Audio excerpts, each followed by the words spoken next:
안녕하세요. 최은정입니다. 네, 안녕하십니까. 김경훈입니다. 연합인포맥스 10년 특집 국내 주요 연구원 원장에게 듣는다 함께 하고 계십니다. 오늘은 시시각각 변하는 국제금융시장을 최일선에서 밀착 감시하고 분석하는 기관의 수장을 모셨습니다. 네, 우리나라 유일의 최고의 국제금융 전문 분석기관이죠. 국제금융센터를 이끌고 계신 최재형 원장님 모셨습니다. 안녕하세요. 예, 안녕하세요. 예, 반갑습니다. 너무 칭찬해 주셔서 감사드립니다. 별말씀. 국제금융센터는요, 외환위기에 대한 반성에서 출발을 했고 또 24시간 국제 글로벌 금융시장을 모니터링하는 곳으로 제가 알고 있는데요. 먼저 어떤 일을 하고 계신지 간략하게 소개해 주시겠어요? 예, 국제금융센터라는 이름이 여러 군데서 쓰이고 있습니다. 그래서 이게 부산에서도 국제금융센터 있고요, 그렇죠. 여의도에도 국제금융센터 네. 있고, 그래서 좀 오해하시는 분들도 있는데 저희는 이제 국제 연구기관입니다. 국제금융시장을 분석하는 기관이고요. 1999년도에 설립됐죠. 그러니까 아까 말씀하신 대로 그 97년도 외환위기 나면서 그렇죠. 정부에서 이게 너무 시장을 모른다. 특히 국제금융시장에서 일어나는 일들이 이게 잘 이렇게 전달이 안 되고 있다. 그런 반성에서 그러면 그런 시장들 좀 잘 모니터링하자 하는 차원에서 저희 기관이 설립이 됐고요. 네. 그래서 저희가 지금 뭐 우리 직원들이 24시간 체제로 지금 모니터링 하고 있고, 네. 이제 그런 과정에서 이상 징후가 발생되면은 정부에 바로 전달을 하고 있습니다. 네. 그리고 그 과정에서 이제 이슈들이 생길 거잖아요. 그런 것들은 이제 저희들이 보고서를 만들어서 홈페이지에 올려서 공유를 하고 있고요. 제가 볼 때는 우리 인포맥스 시청자분들께서도 저희 자료들 보시는 분들 꽤 있을 많습니다. 것 같습니다.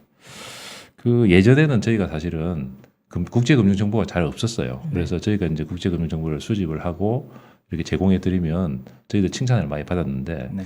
요즘은 이제 수준들이 너무 높아지셔가지고 그냥 정보 드려서 될 건 아니고 네. 상당히 이제 저 고급 정보, 네. 그리고 분석도 좀 깊이 있는 분석. 예. 그래서 특히나 이 인포맥스 시청자분들은 이 경제 전문 채널이잖아요, 여기가. 그래서 수익이 높아서 오늘 제가 이게 뭐 좀 좋은 정보를 드릴 수 있을지 네. 걱정부터 앞서는데 네. 하여튼 뭐 최선을 다해 보겠습니다. 네, 걱정하지 않으셔도 됩니다.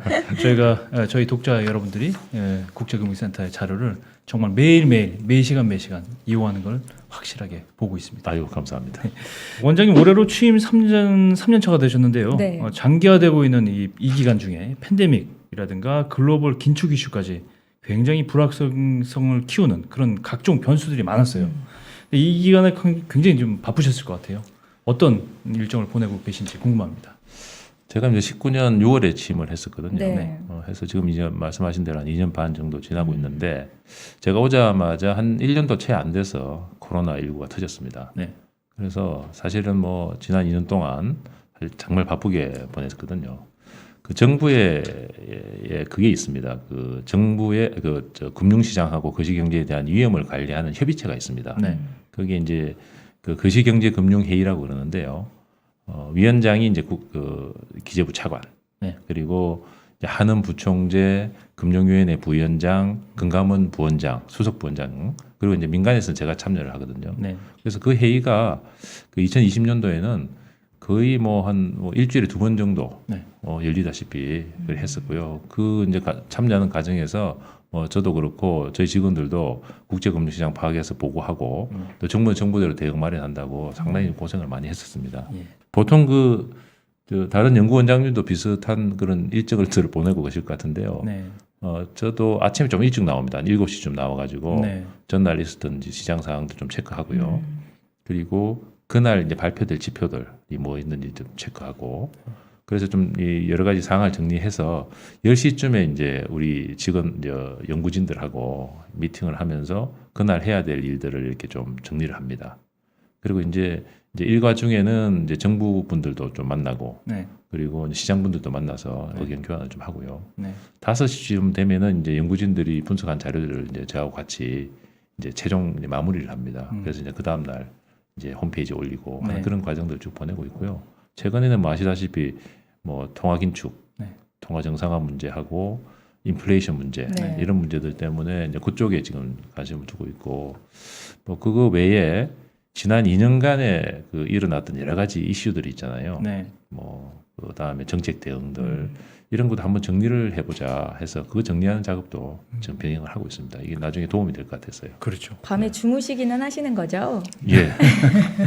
그러나 누군가는 깨어 있습니다. 저희 그렇습니다. 네. 센터에는. 제가 기자 생활을 할 때 국제금융센터에 굉장히 많이 의존을 했던 기억이 납니다. 제가 외환 환율, 네. 그다음에 국제금융 이거 담당을 했었던 적이 있었는데 언제 통화를 해도 통화가 되신 분들이에요. 이 기관은. 그래서 원래 설립된 취지가 원래 조기 경보 시스템. 그러니까 네네. 먼저 이 조짐을 파악해서 위험을 경고하는 네. 시장에 경고를 주는 이 시스템인데 이걸 많이 좀 개선했다고 들었는데 요즘 어떤 개선이 이루어지고 있는지 좀 궁금하네요. 예, 저희가 이제 이제 전통적인 저 조기 경보 모델이 있었어요. 네. 이제 근데 이제 거기는 모든 변수들 다 넣어가지고 이제 하다 보니까 조금 뭐라 그럴까요? 무겁다 그럴까요? 그 시장 상황이 막 돌아가는데 이게 반영돼서 나오기까지가 좀 느린 거예요, 반응이. 네. 그래서 제가 와서 이제 이게 지금 세상이 좀 빨리 돌아가고 네. 그래서 좀 민감하게 좀 만들자 네. 해서 한 3가지 정도를 했습니다. 네. 첫 번째는 이제 이 본 모형 자체를 좀 민첩하게 할 수 있도록 그 데이터 주기를 좀 짧게 했어요. 예전에 뭐 1년짜리 뭐 쿼터리 데이터 이런 걸 예, 많이 썼는데 예. 요새는 일일 데이터도 많이 넣고 예. 뭐 그렇게 해서 좀 이 모델 자체를 좀 민첩하게 만든 게 있고요.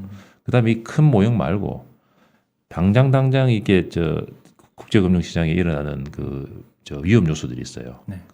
그런 핵심 변수들만 이렇게 좀 모아가지고 바로바로 또 이렇게 좀 경고를 할 수 있는 그런 것들을 만들었습니다. 그거를 이제 저희는 선도 경보 지수라 그러는데요.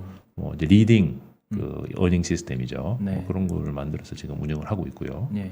그리고 당장 매일 사건들이 많이 일어나잖아요. 지표들 그렇죠. 많이 나오고 예. 그런 것 중에서 오늘도 이게 언제 방송될지는 모르겠습니다. 이게 외국인 투자가 많이 지금 좀 나오고 있고 그러면 이게 바로바로 저희들이 좀 알아야 되거든요. 그렇죠. 그래서 그게 바로바로 올 수 있는 시스템을 만들었어요. 그걸 이제 실시간 경보 시스템이라서 오늘도 저한테 이제 외국인 투자 주식 자금이 5천억 빠져나갔다 이런 것들 바로 뜹니다.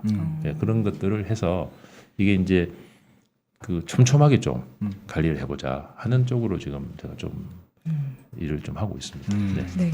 자, 그럼 이제 본격적으로 세계 경제와 국제 금융 시장에 대해서 얘기를 나눠 보겠습니다. 올해는 정말 쉽지 않을 거다라는 말들이 주변에서 너무나 많이 나오고 있는데요. 먼저 금년도 세계 경제 전반적인 흐름에 대해서 얘기 좀 나눠 주시죠.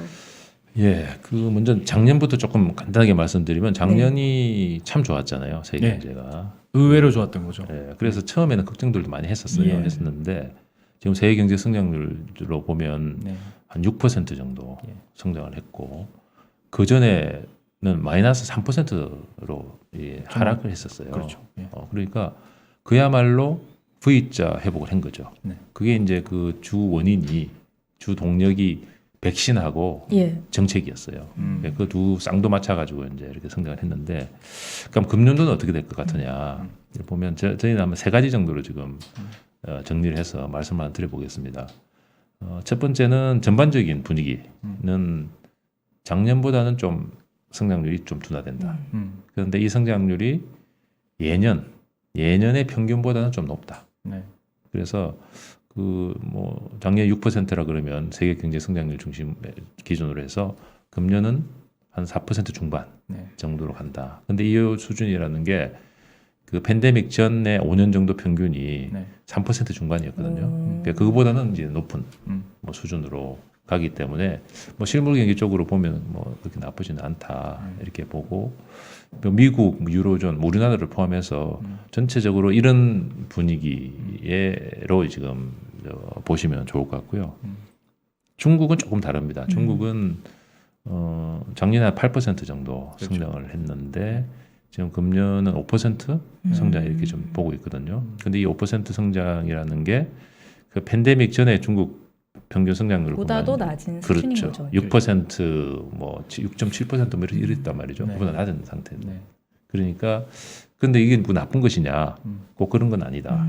왜냐하면은 중국이 기본적으로 이제 잠재 성장률이 쭉 이렇게 하강하는 그 속도에 맞춰 가지고 자연스럽게 조정되는 그런 수준이다라고 이렇게 말씀드릴 수가 있고, 근데 이제 최근에 중국 리스크가 많이 나오잖아요. 네. 그래서 이 5%가 달성될 것이냐 말 것이냐 하는 것도 사실 지금 여러 가지 의문이 제기가 되는데 나중에 뭐 말씀드릴 기회가 있을지 모르겠습니다만은 기본적으로는 뭐 중국 그 정부가 고생은 하겠지만 뭐 5%를 달성하지 않겠느냐 이렇게 지금 보고 있습니다. 중국이라면 전통적으로 바오파 8% 유지가 기본적인 거였는데 그렇죠. 중국도 네. 조정을 하는군요, 그죠? 그럼요. 네. 네.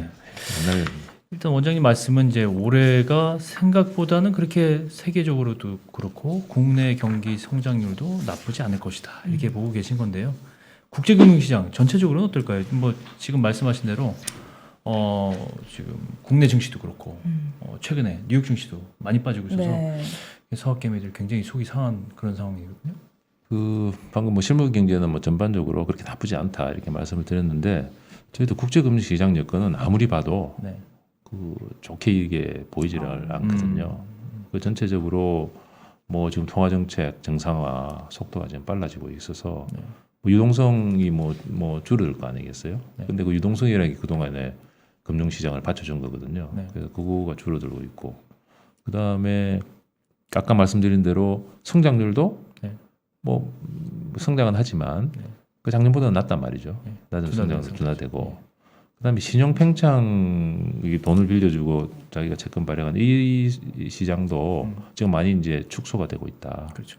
그게 이제 작년 2분기에 정점을 찍어서 쭉 내려가고 있는데 지금 뭐 그 상한유예 네. 하고 뭐 이런 거 했잖아요. 대출 네네. 상한유예 네. 이런 것들도 지금 이제 다 이제 철회가 되는 네. 쪽으로 쪽으로 가고 있기 때문에 이 부분도 안 좋다. 그래서 전체적으로 국제금융 시장이 좀 팍팍한 네. 뭐 그런 상황이다. 네. 뭐 이런 거는 아마 대부분이 동의를 하시고 계실 겁니다. 네. 예.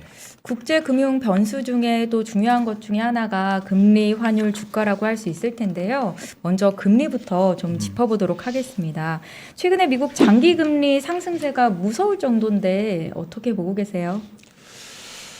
그래서 하여튼 저희가 뭐 작년에 이렇게 여러 가지 뭐 예측을 해서 지금 거의 좀 이제 그게 실현되고 있는 상황이다 이렇게 좀 말씀드릴 수도 있는데 뭐 아까 말씀드린 대로 이제 글로벌 금리라 그러면은 네.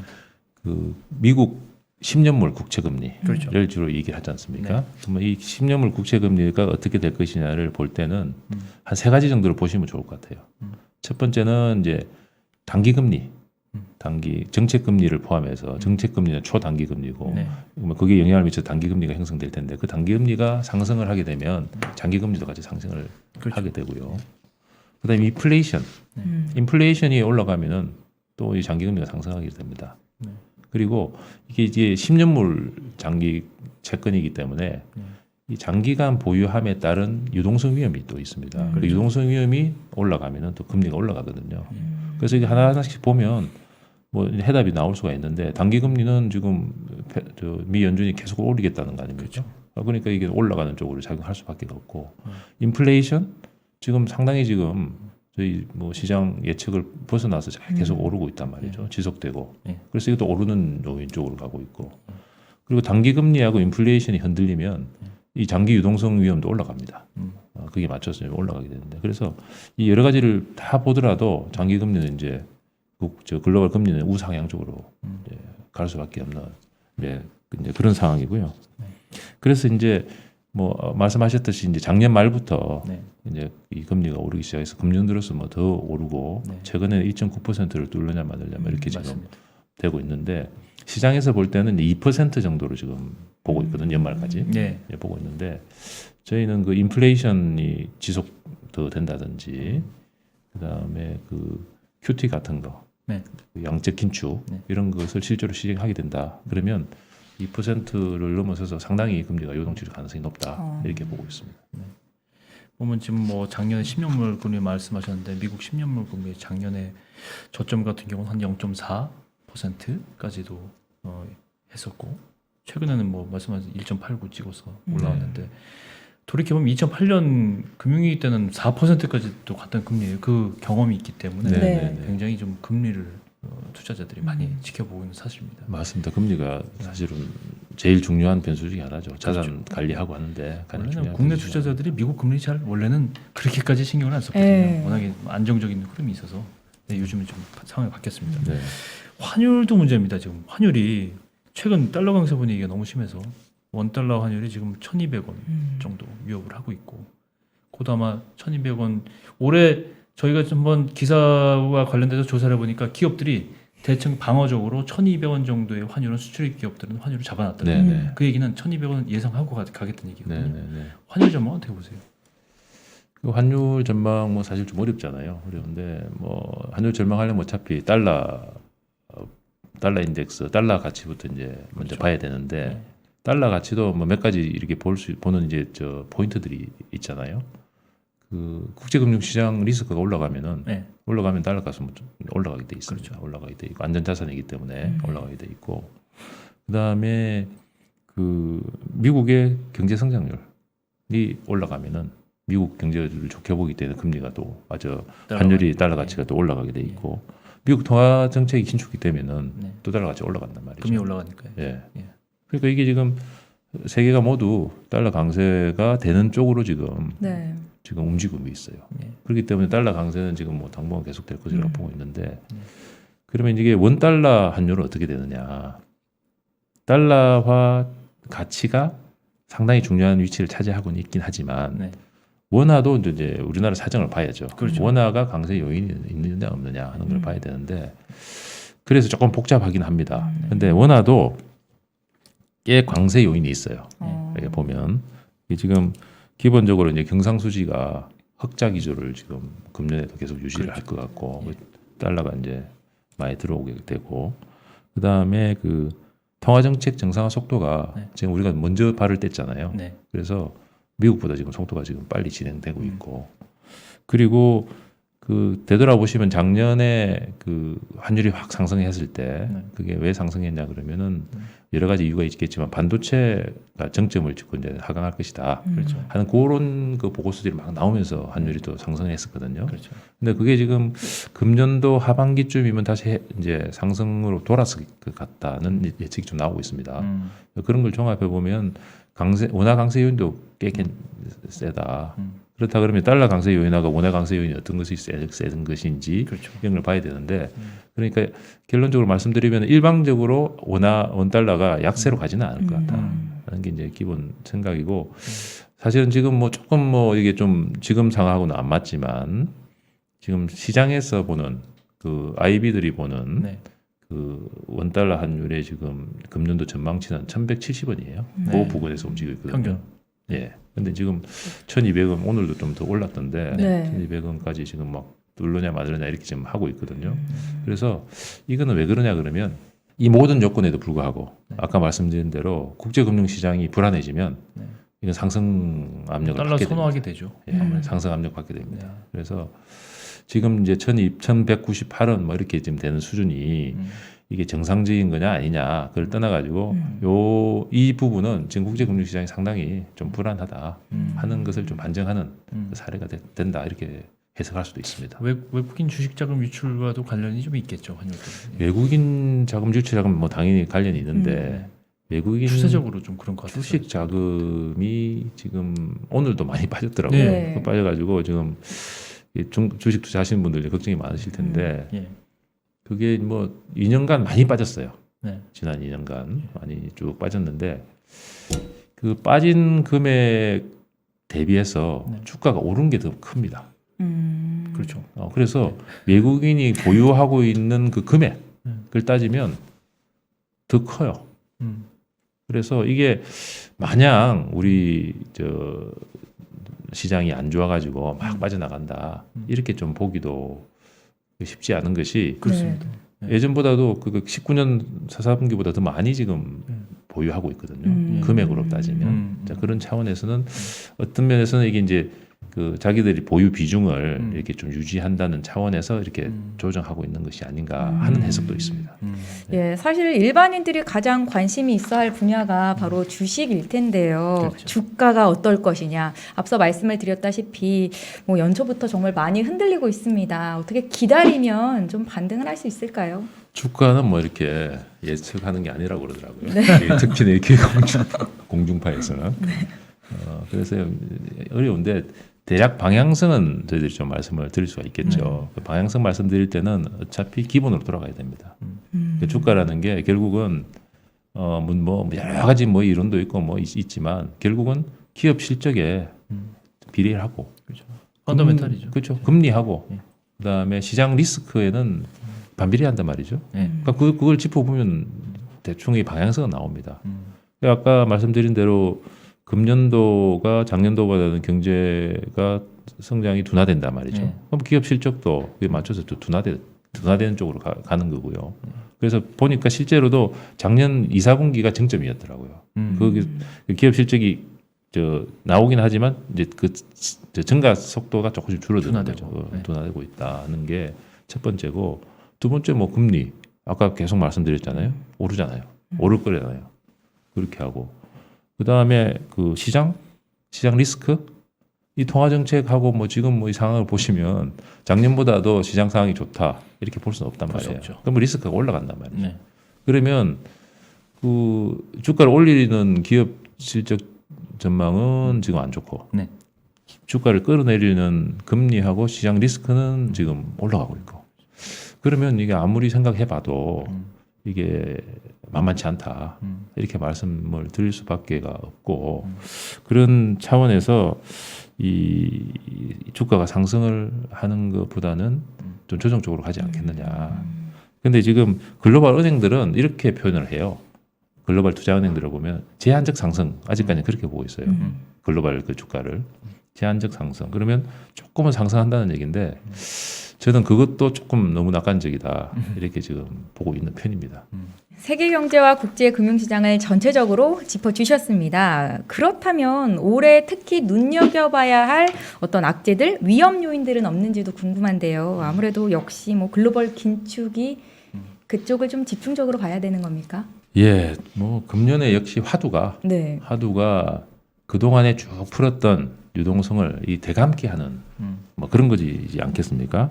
그 중에서 가장 영향력이 있는 게 이제 미 연준의 통화 정책이란 말이죠. 그렇죠. 그러다 보니까 지금 가만 생각해 보시면 팬데믹 이전에 비해서 경제가 그렇게 좋아진 것도 아니고 경제 그렇죠. 상황이 그렇죠. 팬데믹도 그대로 있고 네. 그런 상황인데도 불구하고 경제는 아까 말씀드린 대로 팬데믹 이전 수준으로 지금 성장률은 됐다 그러고 금융시장은 지금 조금 흔들리긴 합니다만 네. 그 팬데믹 이전보다 훨씬 지금 높은 상태에서 뭐 버블이다 가열이다 이런 얘기까지 나오고 있단 말이죠. 그게 왜 그러냐 이거죠. 그럼 결국은 유동성이 지금 쫙 깔려 있기 때문에 이제 그렇다고 지금 볼 수밖에 없거든요. 근데 그 유동성을 지금 대감기를 하겠다는 거 아니에요. 그래서 지금 선언을 하고 빨리 하겠다 뭐 이렇게 지금 하고 있기 때문에 이게 그 세계 경제나 금융시장 쪽에 가장 큰 리스크로 작용할 수밖에 없다 이렇게 보고 있고요. 그 통화 정상화를 하는 이 방법은 어떻게 되느냐? 그 글로벌 금융위기 때 이걸 해봤잖아요. 그렇죠. 하면서 연준이 깨달은 게 야 이거 너무 급하게 하다 보니까 이거 뭐 텐트런 같은 것도 일어나고 네. 발작도 일어나고 이러더라. 그래서 이번에는 커뮤니케이션을 엄청나게 열심히 했습니다. 그래서 지금 테이퍼링 얘기 나온 지가 거의 1년 다 됐어요. 그렇죠. 근데 지금 이제 한단 말이죠. 네. 그럴 정도로 이게 아주 신중하게 얘기하면서 시장에 이제 뭐 어떻게 보면 눈치를 본다 그럴까요? 뭐 이렇게 지금 해서 진행을 하고 있는데 그 아시다시피 최근에 이게 이 좀 분위기가 바뀌었어요. 속도 좀 조절을 하는 거죠. 그렇죠. 이게 지금 너무 떠밀들이다 보니까 막 인플레이션이 막 발생하고 이러다 보니까 갑자기 지금 속도를 빨리 하겠다고 이렇게 나온단 말이죠. 그 속도를 빨리 하겠다는 것도 지금 신호를 먼저 보내면서 이제 하려고는 하고 있어요. 금융위기에서. 그렇지만 지금 시장에서 이거를 이렇게 빨리 통보를 했을 때 시장에서 이걸 소화할 수 있을까? 부담스럽다 이거죠 지금. 그렇죠. 그래서 지금 좀 흔들리고 있는 것도 그거를 그런 정도 속도를 소화하기가 좀 버겁지 않는가 하는 이제 그런 게 지금 반영돼 있는 거거든요. 맞습니다. 그래서 지금 FMC 그 12월 달에 했고 네. 그 다음에 기자회견도 했고 뭐 파월 의장이 국회에서 또 했잖아요. 그걸 종합해 보면 지금 현재까지 미 연준의 그 통화 정상화에 대한 기본 입장은 한 세 가지 정도로 정리를 할 수 있습니다. 뭐다 아실 수 있는데 그 하여튼 3월까지는 자산 매입은 종료. 그러니까 테이퍼링 종료죠. 종료를 한다. 그리고 그 이후에는 데이터를 좀 보면서 금리를 인상할 텐데 금년에 그 점도표로 보면 금년에 한 3차례 정도 최소한 할 것 같다.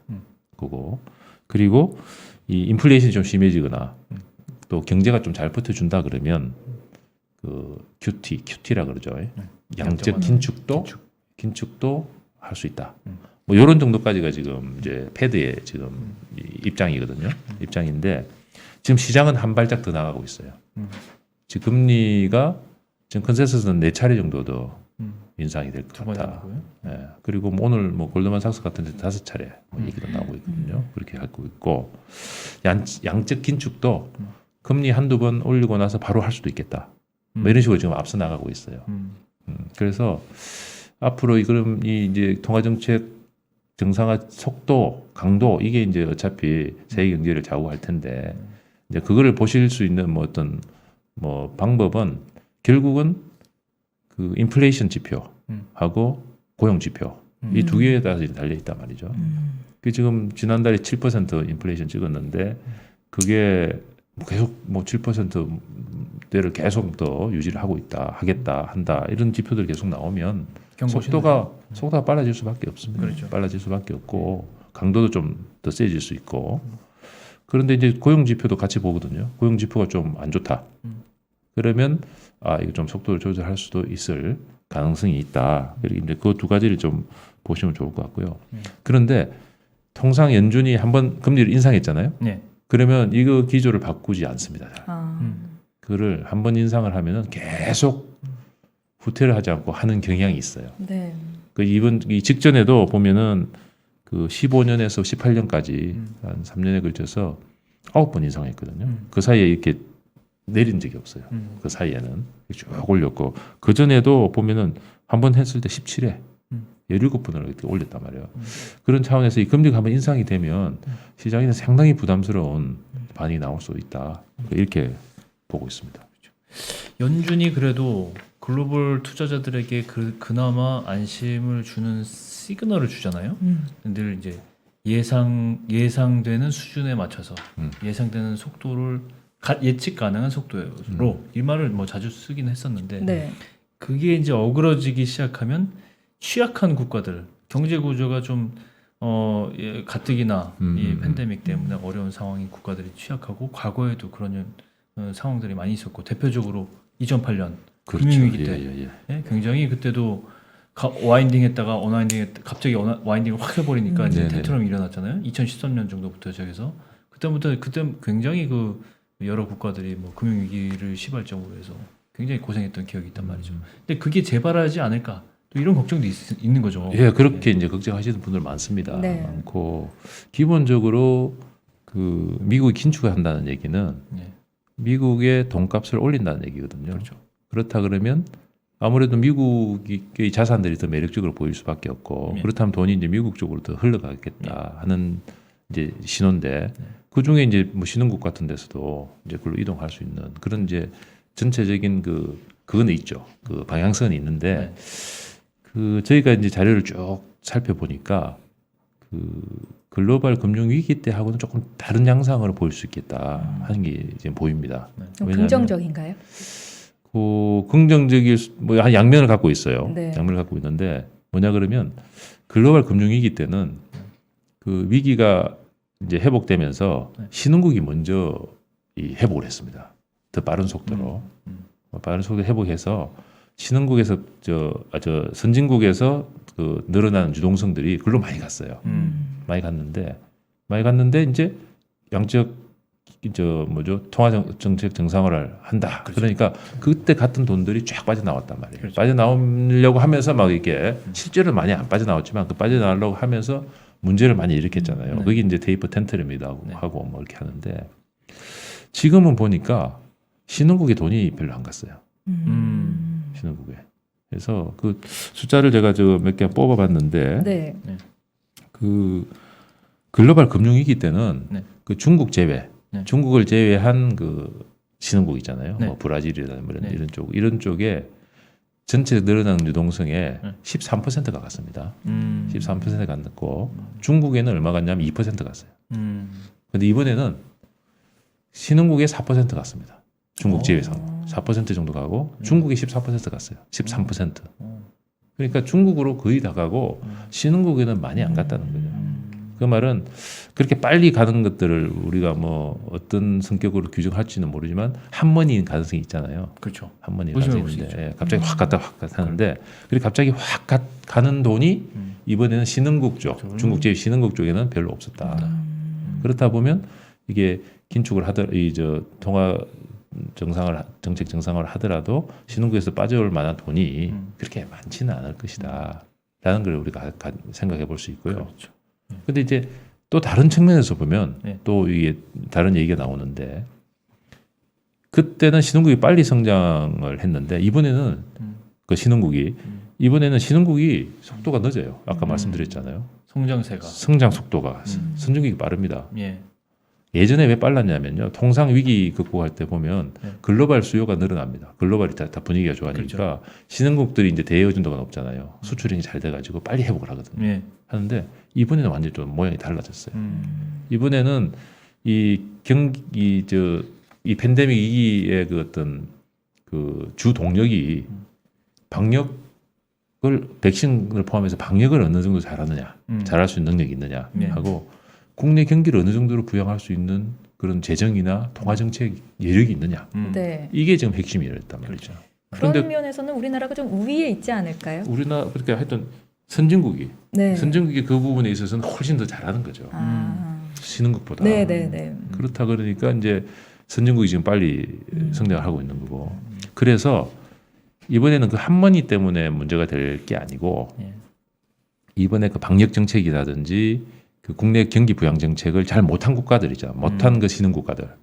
그런 국가들이 문제가 생길 수가 있다 이런 거죠. 그렇죠. 그게 어디냐 그러면 시장에서 볼 때는 네. 터키가 그렇습니다. 터키. 거기 그 거시 정책 잘 못하고 있죠. 네네. 방역 정책 그렇게 못했죠.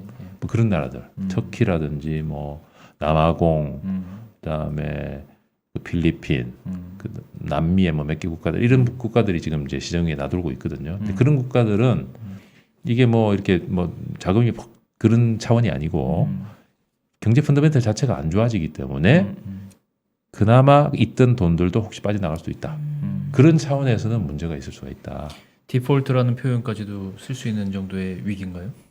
뭐 디폴트라는 것은 뭐 상황이 심각해지면 이제 발생하는 건데 그거는 뭐 아무도 모르는데 그런 경험을 많이 해봤기 때문에 그렇죠. 예. 근데 뭐 글쎄요 그런 정도까지 이제 주로 이제 남미 쪽에 뭐 그런 게 많이 있었는데 네. 그런 정도까지 갈지는 뭐 저도 잘 모르겠습니다만은 그 추세가 그 두 가지 정책을 못 하고 있는 데다가 네. 그 통화 정책 긴축까지 이제 영향이 가면 네. 그런 부분이 더 자극될 수가 있다. 그래서 그런 쪽들은 조금 좀 보셔야 된다. 그래서 이번에는 이 통화 긴축을 위해서 한머니가 막 움직이면서 한다기보다는 경제 펀더멘탈, 특히나 방역 정책 잘 못하는 국가들, 거시 재정 정책 잘 못하는 데들 이런 데들이 문제가 생길 수 있겠다 하는 그런 캐프 그렇게 저희들은 보고 있습니다. 네. 해외 투자자들이 그런 것 때문에 이제 각 국가들 간의 어떤 자금의 흐름도 플러스해서 펀더멘털을 보고 그다음에 방금 말씀하신 그런 점들을 이제 보는 사람들이 늘어나고 있단 말이죠. 근데 총체적으로 이제 지금 테이퍼링과 함께 이 금리가 올라가기 시작하고 인플레이션이 지금보다 더 격심하게 된다면 네. 이제 가지고 있는 자산들 네. 모든 에셋들의 모든 유형의 에셋들의 네. 가치가 급락할 수 있다. 뭐 이런 공포감도 있는 건 사실이에요. 마침 또 연초가 되다가 보니까 뭐 미국 시장도 떨어지지, 네. 한국 시장도 떨어지지, 코인도 떨어지지. 이러다 보니까 부동산 국내적으로도 부동산 시장도 또 휘청한다고 네. 그러지. 그러니까 이제 자산 가치에 대한 버블 붕괴 위험에 대해서 얘기하지 않을 수가 없습니다.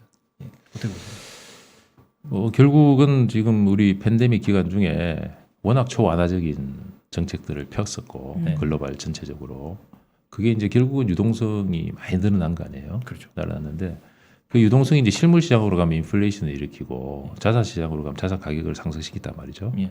근데 이번에 보면 저 실물 시장으로도 좀 갔기는 갔지만 대부분이 자산 시장으로 갔습니다. 자산 시장으로 가서 이 유동성이 이제 자산 가격을 이제 올리기 시작하는데 뭐 미국 S&P 500 지수만 보더라도 위기 전 대비해서 한 50%가 뭐 대충 올랐고요. 그리고 좀 잘 나가는 기업들 있잖아요. 뭐 상위 30대 빅테크 기업들 이런 데들은 보니까 100% 가까이 올랐어요. 네. 이렇게 올랐고 뭐 주택 가격도 뭐 30% 가까이 상승했다 그러고 정크 본드도 저점 대비해서 40%나 올랐습니다. 대단한 겁니다. 예. 그리고 정크본드가 투기 뭐 등급인데 그리고 아까 말씀하신 비트코인 같은 것도 한때 900%까지 올랐단 말이죠. 그렇죠. 이런 게 다 이제 그 유동성에서 그 원인이 네. 차져 있는 건데 지금 그 유동성을 줄이겠다 그러니까 그 유동성에 기반했던 이런 자산 가격 상승이 어떻게 되겠느냐. 그 이걸 아까 뭐 이제 버블 붕괴 이런 말씀을 하셨는데 이게 이제 버블이라고 뭐 규정을 해야 될지 안 해야 될지도 뭐 여러 가지 게 있습니다만은 저는 이렇게 정리를 합니다. 그러니까 이번에 자산 가격이 좀 조정되는 수준으로 네. 이게 소프트 랜딩 될 것이냐 아니면 아까 말씀하신 대로 이게 뭐 버블이 뭐 크게 생겨가지고 그 버블이 붕괴되는 수준으로까지 갈 것이냐 하는 이런 문제는 그 레이 달리오라고 있죠. 그 투자 예. 전문가죠. 그분이 한 얘기가 있어요. 네. 그거는 어떻게 결정이 되냐면 뭐 당연한 얘기긴 합니다만 그거를 다루는 정책 당국자들의 능력과 네. 그다음에 그렇게 했을 경우에 발생한 여러 가지 그 이해관계의 충돌이 있습니다. 네. 정책 정상을 하다 보면 그거를 얼마나 정치적 과정으로 잘 소화할 수 있는 그 능력이 있느냐에 따라서 달라진다라고 이제 했는데 저도 거의 동의를 하거든요. 미 통화 정책으로 이걸 대입을 해보면 이번에 경제 상황과 민간이 이렇게 잘 할 수 있는 그 자생적으로 이제 회복할 수 있는 그 속도에 맞춰 가지고 통화 정책 정상화를 이렇게 쫙 하는 그런 것들을 이제 저 미 연준의 당국자들이 잘 설계를 해야 된다는 거죠.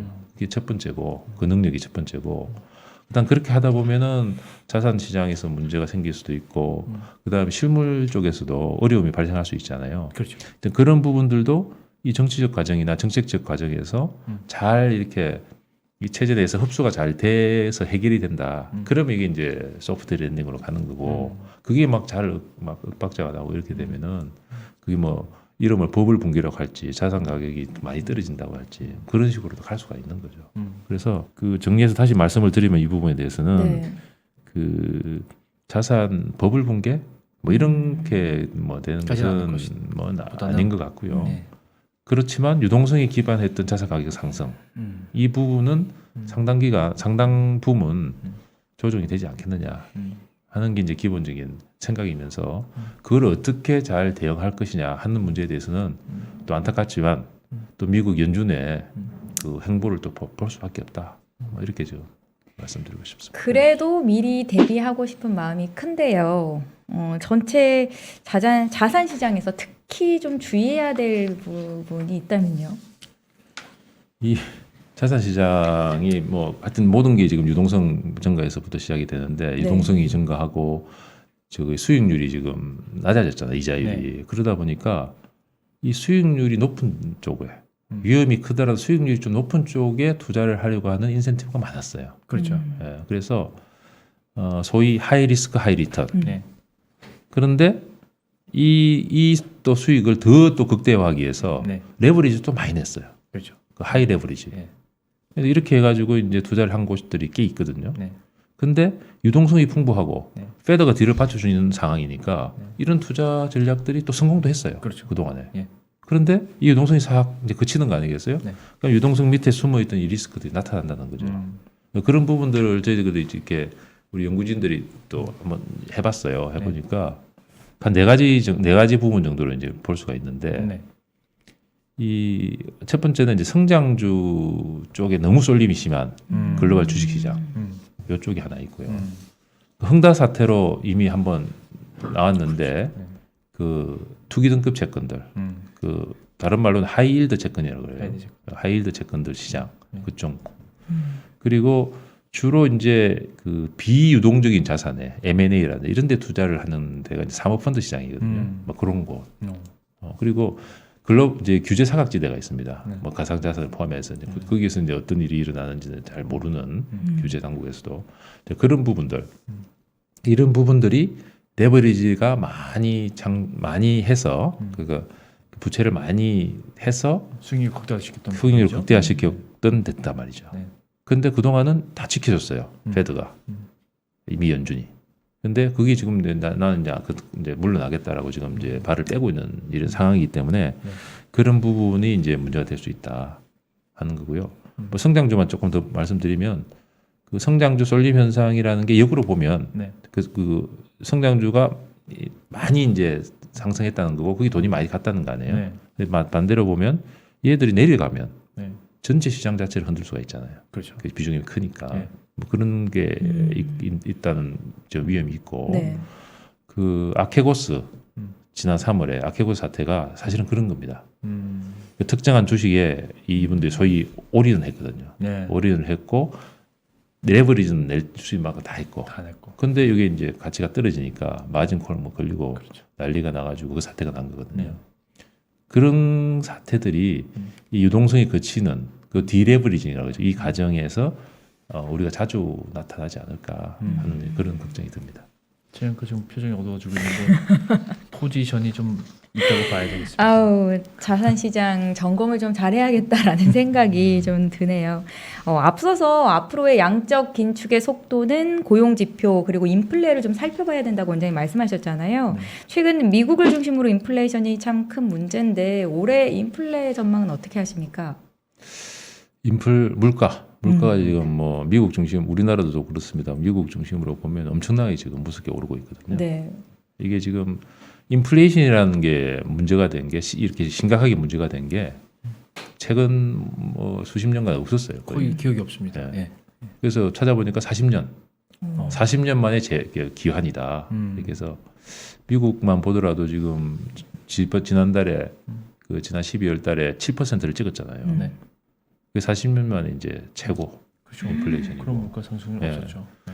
아니 우리 1년 전만 하더라도 이 7%라는 인플레이션이 미국에 나타나리라고는 그렇죠. 상상도 못하는 거죠. 그렇죠. 뭐 2%대 맨날 오일 쇼크 정도나 와야 이제. 예. 네. 그래서 이게 지금 이렇게 좀 되고 있고 다른 국가들도 이제 물가가 오르는 양상을 지금 계속 보고 있거든요. 근데 이게 이제 사실은 작년 3월부터 물가가 오르기 시작했어요. 네. 그리고 해서 지금 10개월째 지금 오르고 있는 건데 아시다시피 이 미 연준에서 파월 의장이 이거는 좀 일시적인 거다라고 지금 폄하를 했잖아요. 폄하를 했고 시장도 그걸 좀 많이 받아들였어요. 받아들여가지고 이걸 조금 좀 가볍게 봤죠. 그러다 보니까 작년 내내 보시면 인플레이션 전망이 완전히 틀렸습니다. 이렇게 새로운 지표가 인플레이션 지표 나오면 또 상향으로 조정하고 또 나오면 상향 조정 계속 이제 그 과정을 반복을 했거든요. 그러다가 지금 7%까지 지금 온 거예요. 그러다 보니까 이게 지금 앞으로 이게 7%가 지금 어느 정도까지 갈 수 있을 것인가 하는 게 이제 문제인데 그래서 저희가 직접 한번 해봤습니다. 저희가 모형을 돌려가지고 여러 가지 뭐 방법론을 써가지고 해봤는데 그 시나리오에 따라서 좀 달라지는데 최소한 3개월 정도, 네. 최대한 5개월 정도까지는 이 7%대가 나올 것 같다. 뭐 이런 얘기거든요. 지금 어, 연중반까지 올해로 따지면 12월 포함해서. 10월 포함해서. 그러니까 5개월이라 그러면 지금 4월 달까지 이제 그게 나온다는 거는 7%대가. 그렇죠. 그러면 이 4월 달 지표가 언제 나오냐면 5월 10일 지경에 나옵니다. 그렇죠. 네. 5월 10일에 CPI, 발표가 되고, PPI 나오고. 예, 그다음에 이제 우리 지금 월스트 전망이 맞다면 네. 6월 14일에는 6%로 떨어질 거 아니에요. 예. 그러면 5월 달에는 그렇다면 그 지표는 언제 나오냐? 6월 10일경에 나온단 말이죠. 그렇죠. 그러면 6월 10일 그 지표가 나오기 전까지는 계속 우리는 7%대의 인플레이션을 보는 거예요. 그렇죠. 그렇다면 이게 지금까지 10개월 동안 지금 인플레이션 됐죠. 7%를 최소한 뭐 3개월 내준 어마어마한 보증구죠. 예, 그렇죠. 그러면 이게 무슨 문제가 생길 수 있냐면요. 인플레이션 기대라는 게 생길 수가 있어요. 이 정도 시간이 되면. 근데 인플레이션 기대는 한번 생기면 잘 없어지지 않거든요. 그래서 그 미 연준에서는 또는 중앙은행에서는 결코 이게 일어나지 말아야 될 것으로 이렇게 생각하는 게 인플레이션 기대가 형성되는 겁니다. 근데 이제 미국 시장을 지금 보시면 이게 지금 생길 수 있는 가능성이 점점 커지고 있어요. 왜냐하면 이게 핵심이 이제 임금 상승률인데 예. 임금 상승률이 뭐 전반적인 임금 상승률은 뭐 이렇게 좀 왔다 갔다 하는데 제조업에 있는 그 생산 근로자들 임금을 보면 지금 이것도 40년 만에 최고를 좀 달리고 있습니다. 무슨 얘기냐면 생산 근로자들이 인플레이션이 이렇게 오르니까 조금 우리 월급도 올라야 되겠다라는 게 지금 반영되기 시작한 초입 단계에 있다는 거죠. 그렇다 그러면 이게 인플레이션 상승 그다음에 그럼 그 보상으로서 임금 상승, 음. 그럼 그 결과가 또 인플레이션 상승, 네. 이게 이제 악순환 고리가 형성되는 거죠. 그렇죠. 네. 그게 이제 페드 같은 데서 아주 음. 이렇게 원하지 않는 상황이다. 음. 그리고 또 하나 저희가 본 자료는 인플레이션이 임금이 오르긴 오르는데 인플레이션보다 적게 올라요. 바이든 행정부 들어와서부터. 그러니까 그렇다 그러면 이게 실질 임금이 떨어진다는 얘기거든요. 그렇죠. 근로자 입장에서는 약간 손해를 본다는 얘기거든요. 그렇죠. 임금이 오른다 하더라도. 예.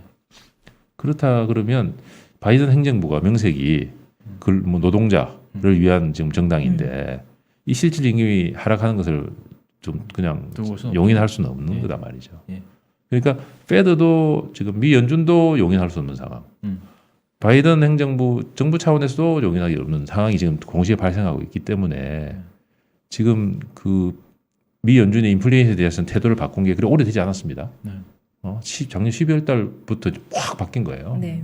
그러니까 그렇게 이렇게 막 크게 바뀐 이유가 이런 데서 있지 않을까 하는 그런 생각도 해봅니다. 그 물가에 대한 방어책이라고 하는 것은 사실은 테이퍼링, 긴축 속도를 빨리 빠르게 하는 거가 뭐 일단 생각나는 방법일 텐데 그렇게 되면 굉장히 뭐 예상보다 빠른 긴축을 하게 되면 물가를 잡으려고 하지만 여러 가지 부작용도 있을 것 같은데요. 네. 위험성도 있겠죠. 그래서 저도 사실은 저희 뭐 센터에서도 너무 지금 서두르고 있다라는 사실은 그 느낌을 받고 있어요. 사실 작년 10월 정도까지만 해도 분위기가 좋았거든요.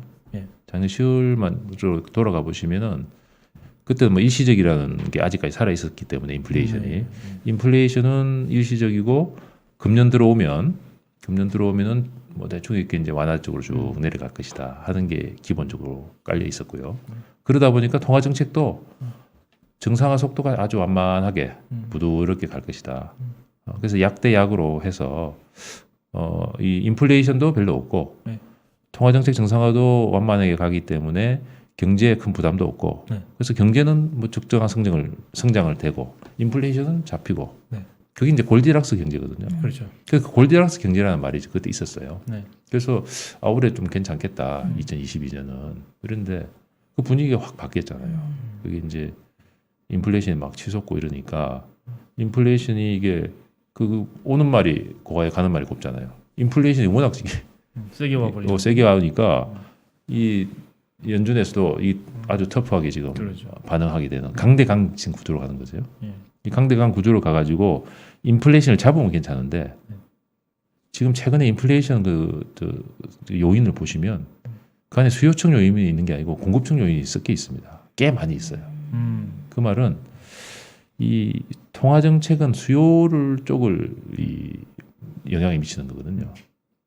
그래서 이 통화 정책을 이렇게 막 긴축적으로 한다고 해서 그 인플레이션에서 있는 그 공급 측 요인이 있잖아요. 그걸 다 잡을 수는 없어요. 그러니까 그거는 없죠.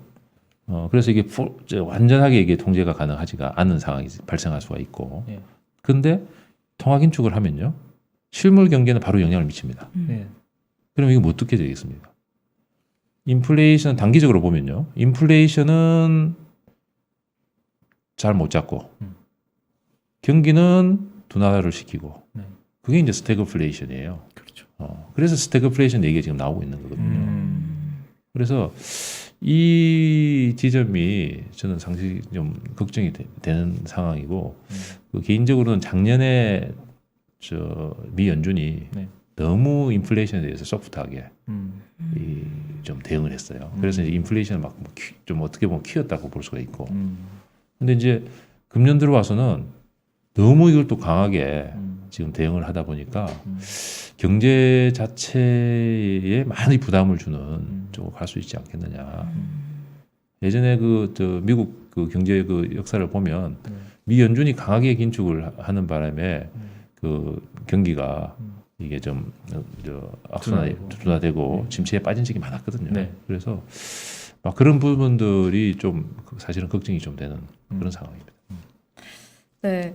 앞서서 올해 중국 경제 성장률 둔화 얘기를 좀 하셨는데요. 최근에 중국 경제를 걱정하는 목소리도 굉장히 높고요. 중국 경제는 어떻게 보고 계십니까, 원장님?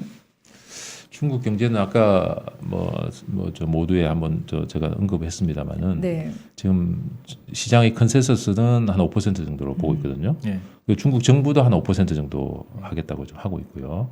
그래서 뭐 5% 성장이 될 것이라고 지금 저희들 보고 있습니다. 네. 어떤 기관들은 보면 이제 4%대 성장을 이렇게 예상하는 그런 하우스들도 있거든요. 예. 있는데 저희들이 보기에는 뭐 잘 아시다시피 시진핑 주석의 3년임이 지금 그 금년 중에 그렇죠. 결정돼야 되잖아요. 네. 뭐 그런 걸 보면 중국 정부 입장에서는 이 4자를 보고 싶지 않을 겁니다. 5자를 그렇죠. 좀 해야 지키고 싶죠. 지키고 싶기 때문에 어떤 수를 써서라도 이걸 하려고 할 거예요. 네. 하려고 하고 아직까지도 중국 정부의 그 어떤 경제에 대한 어떤 통제력일까요? 영향력이 저는 살아있다고 보기 때문에 5%는 하여튼 달성이 될 것 같다. 이렇게 보고 있고요. 그렇지만 아까 말씀드린 대로 이제 여러 가지 리스크들이 있을 수가 있기 때문에 최근에 그 중국 정부가 그 다른 나라는 다 지금 긴축 기조로 돌아서고 있는데 중국 정부만 조금 그 재정 정책도 지금 계속 그렇죠. 확장적인 기조를 계속 유지를 하고 네. 통화 정책은 오히려 더 완화적인 맞아요. 그걸 좀 움직이고 있단 말이죠. 금리도 좀 내리는 쪽으로 자꾸 정책을 바꾸는. 그죠. 정책 금리들 뭐 작년 말에도 그 뭐 지준율인가요? 그거 좀 내렸고 올해 들어와서도 그 대출 우대 금리, 네. 우대 대출 금리 하고 그 중기 대출 금리를 내렸단 말이에요. 예. 이런 것들이 그런 것을 하기 위한 것이 아니겠느냐 이렇게 이제 보고 있고요. 그런데 이제 이렇게 이제 그 경기 진작을 하기 위한 그 확장적 정책들이 잘 작동하게 돼서 경제를 살린다. 네. 그러면 문제가 없습니다. 사실은. 그럼 뭐 5% 뭐 좀 더 달성하고 이렇게 하면 되는데 그게 여러 가지 리스크 때문에 달성이 안 될 수도 있단 말이죠. 그렇게 되면은 이 경제도 좀 안 좋아질 뿐만 아니라 다른 나라와의 그 통화 정책과의 미스매치 여기는 긴축 여기는 완화적인 거 아니에요. 그렇다 그러면 이 자본 유출 쪽에도 문제가 생길 수 있다. 뭐 이렇게 이제 보고 있고요. 그 최근에 뭐 이렇게 이제 중국 경제에 대해서 우려하시는 분들이 많이 이제 제기하시는 그 리스크들 조금 뽑아보면 역시 그 헝다 사태 때문에 부동산 문제, 부동산 사는 문제가 제일 크거든요. 그게 가장 좀 현재화될 가능성이 높고. 근데 이게 왜 문제가 되냐면 부동산이 중국 경제에서 차지하는 비중이 매우 큽니다. 네. 그 뭐 GDP 대비해서는 30% 가까이 되고요. 그 다음에 저기 중앙정부 수입의 한 30%, 지방정부는 40%를 차지해요. 네. 부동산만. 그 정도로 이게 비중이 크고 그 가계 자산 중에서 한 70%가 네. 부동산입니다. 그러니까 부동산이 뭔가 침체가 된다 그러면 중국 경제 전체적으로 이게 많이 그 문제가 될 수 있는 게 있고요. 그 두 번째로 말씀드리고 싶은 건 역시 기업 규제. 지금 강화하는 그쪽 이게 어떻게 될 것이냐. 최근에 보면 뭐 금융, 뭐 IT, 뭐 교육, 뭐 전방위적으로 이건 규제를 좀 강화하고 있거든요. 네. 기업에 대해서. 그게 저는 이제 그 중국 경제의 기조 자체가 잘 아시다시피 이제 모두가 같이 잘 살자 하는 공동 부유 쪽으로 전환되면서 너무 잘 나가는 기업들, 또 독점력을 너무 많이 부리는데 이런 데를 견제한다는 그런 차원도 있지만 저는 기본적으로는 좀 체제에 이제 좀 도움이 안 되는 기업들은 이게 이 기업들이 아무리 경제에 도움이 된다 하더라도 이제 용인하지 않겠다 하는 신호를 보내주는 거라고 보거든요. 말씀하신 대로 그 시진핑 체제의 유지를 위해서 좀 더 자본주의에 물든 체제들을 좀 이번 기회에 뭐 굉장히 정리하고 가자 그런 느낌을 많이 받잖아요, 그죠? 그렇죠. 그런 뭐, 거하고도 관련이 있겠죠, 그죠? 그렇죠. 이게 이제 예전에는 이제 뭐 성장하고 이렇게 하는 것이 전체적으로 도움이 됐다. 네. 그래서 웬만하면 그냥 용인해 주는 쪽으로 예, 갔는데 이제는 그 정도까지 이 기업이 너무 커진 거죠. 어떤 데들이. 그래서 이제 체제까지 위협할 수 있는 그러니까. 상황이 되니까 그건 좀 규제를 하자는 그쪽이 강하고요. 이게 그러면 중국 경제에 어떤 시사점이 있느냐? 그동안에 중국 경제를 이끌었던 그 성장 동력이 기업가 정신. 막 창업하고 얼마나 많이 했습니까? 그렇죠. 지난 한 10년 동안. 그렇죠. 그거를 이제 죽이는 거죠. 그렇다 그러면 이게 점차적으로 당장은 안 나타나지만 점차적으로 중국 경제를 좀저 성장 그 잠재력을 낮추는 쪽으로 작용할 것이다 예. 하는 게 있고요. 셋째는 대외 갈등입니다. 네. 대외 갈등이 그동안 중국 경제가 뭐 자체적으로 막 성장을 했지만 결국은 세계의 도움을 많이 받은 거거든요. 그렇죠. 예. 많이 사줬고 예. 또 어떤 데 기술도 주고 그렇죠. 자본도 주고 예. 이렇게 했는데 이제 서방 세계 쪽에서는 이제 중국 경제가 잘 되는 쪽은 이제 못 보겠다. 더 이상. 신뢰를 좀 잃었다고 봐야 되는 네. 거죠. 그러니까 그런 부분들에 대해서 지원을 해주는 부분이 끊긴단 말이죠. 네. 그러면 이렇게 이런 부분들이 모여서 성장을 쭉 해왔는데 네. 한쪽 부분이 빠지잖아요. 예. 빠지면 성장 동력이 또 떨어진다. 음. 그런 것들이 이제 뭐 다 해서 중국 경제에 대해서 걱정한 분들이 많고 단기적으로는 하여튼 아까 5% 그 얘기를 말씀드렸고 중국 경제가 왜 중요하냐 그러면 세계 경제의 성장 기여도가 한 3분의 1 됩니다. 그러니까 이게 중국 경제에 문제가 생기면 세계 경제 전체적으로도 당장 그 위험도 전달되는 이런 상황이기 때문에 중국 경제 아무튼 뭐 계속 잘 지켜봐야 돼요. 네. 중국 경제도 문제지만 이제 우리나라가 더 중요한 상황인데 네. 우리나라 지금 실물 경제에 좀 사실은 뭐 중국과는 환경도 다르고 움직임이 다르긴 하지만 그리고 부동산, 주식, 뭐 온갖 자산에 대한 뭐 걱정들 이런 것들이 연초부터 강하단 말이죠. 이 얘기를 한번 해봐야 되는데 특히 이제 외국인들은 과연 그러면 우리는 그 한국 시장 어떻게 볼 것인가 거기에 대해서도 이제 궁금하기도 하고 일단 올해 작년이죠 2020년만 해도 외국인들이 코스피 시장에서 25조의 순매도 네. 시장이 좋으면 매도하지 않겠죠, 그죠? 이 부분 어떻게 좀 봐야 되는지 이걸 좀 예측을 할 수 있으면 어떻게 해야 되는지 궁금합니다.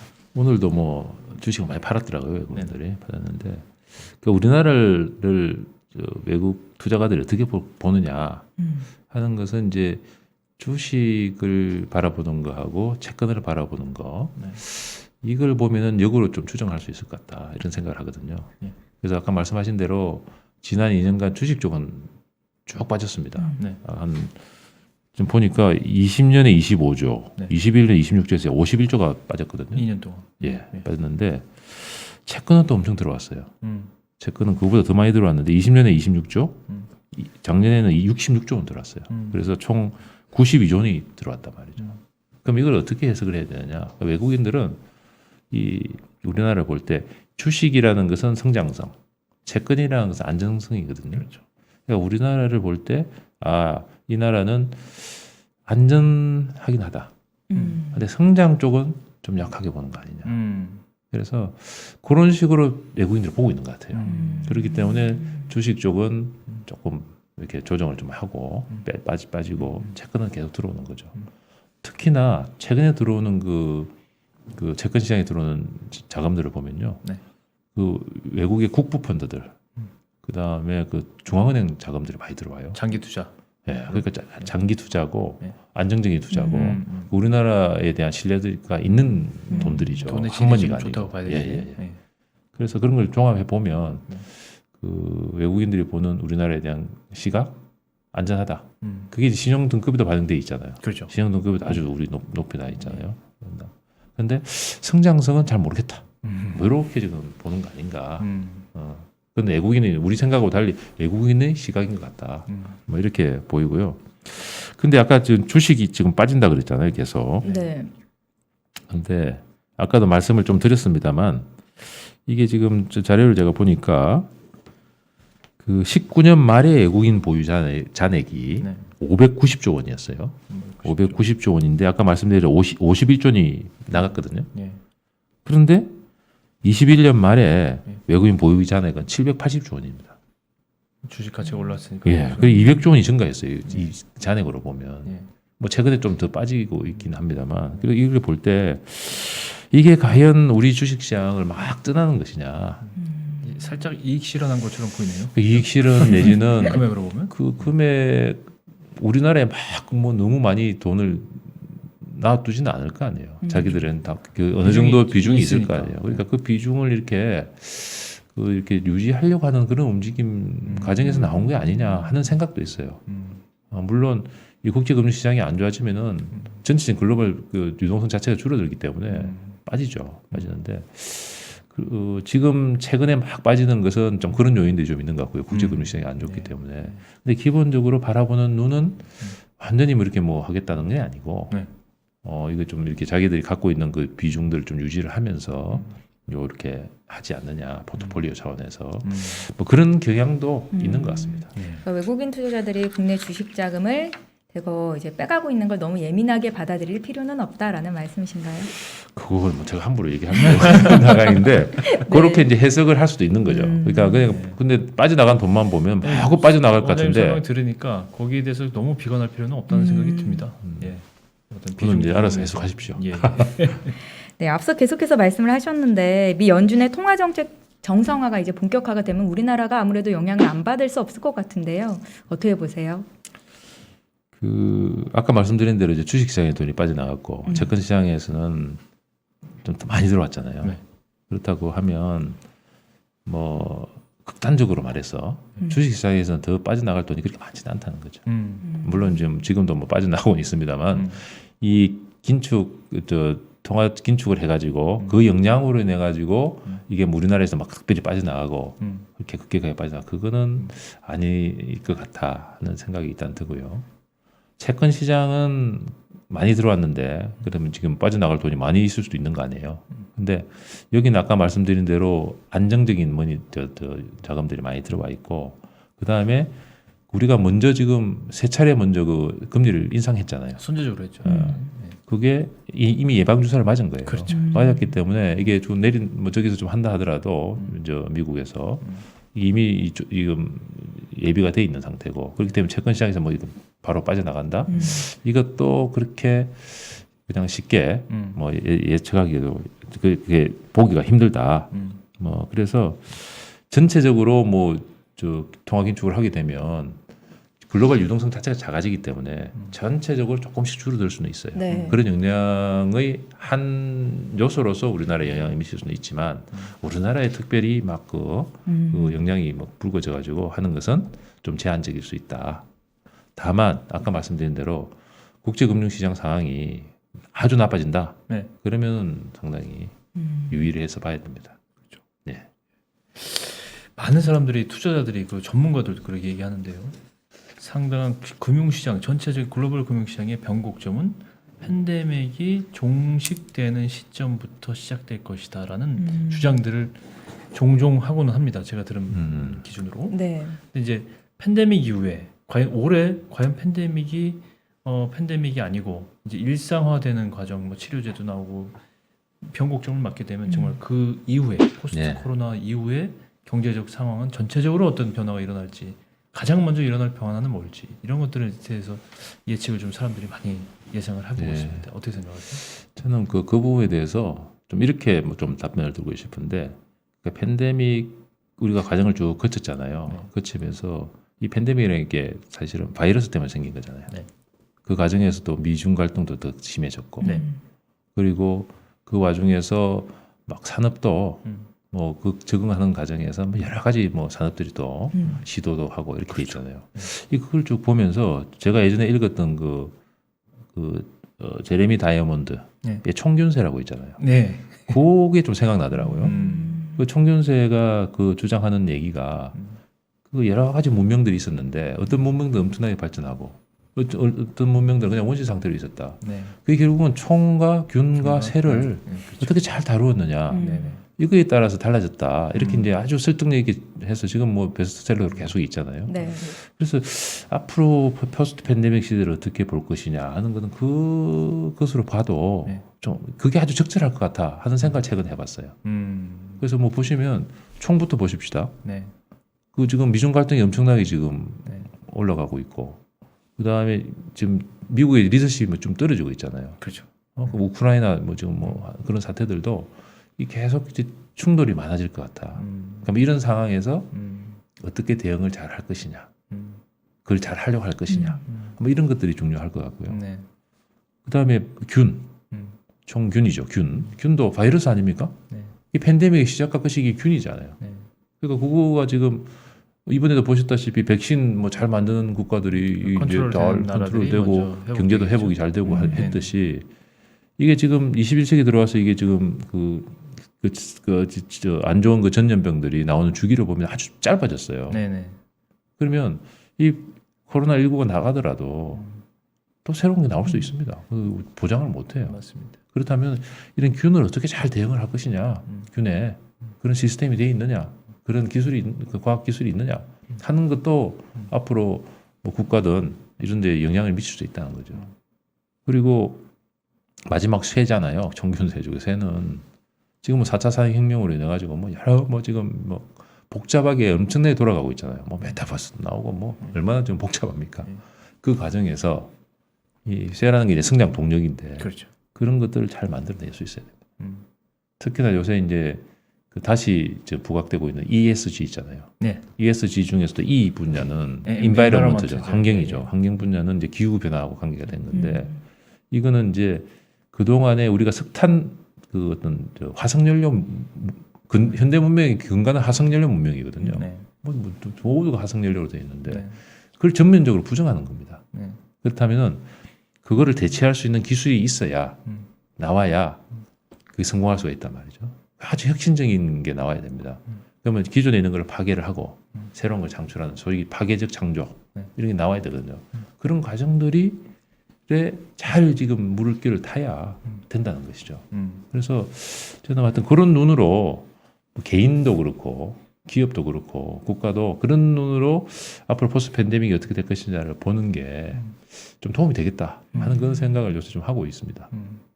올해 중심이 될 만한 중요한 이슈들을 다각도에서 짚어주셨는데요. 시간도 많이 흘렀고요. 어떻게 김 국장님 추가적으로 질문하실 내용이 있으실까요?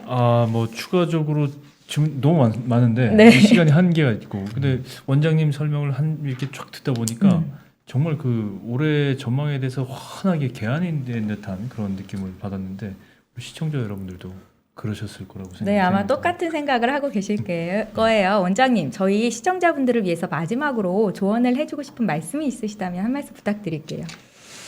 그 이제 이 채널을 이제 보시는 분들이 주로 이제 경제에 대해서 관심이 있으신 분들도 그렇죠. 보시고 또 직접 이제 투자를 하시는 분들도 있으시고 하실 텐데 그 저희가 뭐 이런 투자하시고 이런 분들에 대해서 이렇게 적절하게 조언할 수 있는 그런 기관은 아니거든요. 저는 뭐 리스크 관리하고 그런데 한 두 가지 정도만 한번 말씀드려 볼게요. 저도 이제 유튜브도 보고 자료도 보고 하는데 요새는 너무 정보가 많습니다. 너무 많죠. 정보가 많아가지고 제가 균형을 딱 이렇게 잡지 않으면 막 그 정보나 그 주장이 흔들리더라고요. 그렇죠. 아주 휘둘리고 그랬습니다. 그래서 뭐 이제 여기 투자하시는 분들도 본인이 기본적인 그 생각의 틀이랄까요? 보는 관점이랄까요? 그걸 좀 정립을 하셨으면 좋겠다. 그래서 저같이 맨날 이 자료를 보는 사람들도 가끔가다 헷갈립니다. 인플레이션에 영향을 미치는 요소가 뭐 어떤 건지 뭐 수압 시장이 어떻게 이런 게 막 헷갈리거든요. 그럼 그런 게 있을 때마다 저는 이제 노트를 씁니다. 그러면 그때 딱 했던 그 아이디어들을 딱 적어 놓으면 언제든지 소환이 되거든요. 그래서 그 사실 제일 중요한 것이 금리, 주가, 환율이잖아요. 그런 정도라도 좀 이렇게 본인만의 그걸 할 수 있도록 이렇게 정리를 해 놓으시는 게 참 좋겠다. 그래야지 휘둘리지 않겠다 하는 게 이제 첫 번째고요. 두 번째는 금년 상한가 뭐 말씀드리면 제가 전체적으로 좀 우울하게 말씀드린 것 같아서 죄송스러운데 저희들은 이제 근본적으로 리스크를 관리하는 데거든요. 그러니까 어디 문제가 있을지 이런 것만 주로 보는 데라서 조금 더 이렇게 신중하게 보는 측면도 있을 겁니다. 있는데 뭐 그렇다 하더라도 금년은 아무리 봐도 좀 조심해서 투자 같은 거를 하시면 좋지 않겠나 하는 생각을 하고요. 최근에 저한테 그런 걸 물어보는 지인들이 많습니다. 주위에 지인 많으면 제가 이런 말씀도 드리면서 어떻게 답변 드리면 좋겠냐 했는데 마침 그 파이낸셜 타임즈에서 칼럼에 있는데 좋은 구절 하나 나오더라고요. 제가 영어를 써도 될지 모르겠습니다만은 제가 좀 보면서 하겠습니다. 자막까지 쳐요. 2022년, 그러니까 2022 might be less dangerous for your health than 2021. But I suspect it might be more dangerous to your wealth. 그러니까 금년이 작년보다 그 우리들의 건강에는 좀 덜 위험할 수 있는 해인데 자산, 우리의 그러니까. 여기는 상당히 위험할 수 있겠다 하는 그런 식으로 결론을 내렸더라고요. 네. 그런 위기네. 정도로 네. 그런 정도로 제가 무슨 올해를 보는 관점을 말씀인지 말씀드리겠습니다. 뭐 함축이 충분히 했다고 생각합니다. 네. 이제 원장님은 보내드려야겠죠. 네. 네. 오늘 도움 말씀 감사합니다. 고맙습니다. 네, 감사합니다. 네, 고맙습니다. 예, 예.